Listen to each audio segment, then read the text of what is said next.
Alors, dans les structures de service à la personne, on va rencontrer essentiellement trois formes juridiques.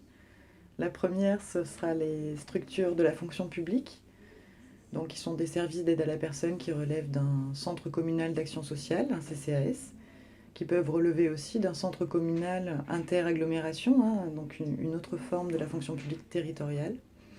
Et dans ce cadre-là, l'objectif, c'est que les électeurs de la fonction publique puissent avoir un maximum de services en lien avec leurs besoins identifiés. Donc c'est la communauté d'agglomération ou la municipalité qui va gérer le centre.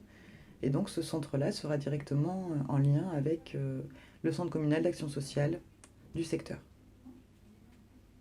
Ensuite, on va rencontrer des entreprises commerciales, donc des entreprises privées avec un gérant ou qui pourront prendre différentes formes, une forme de société.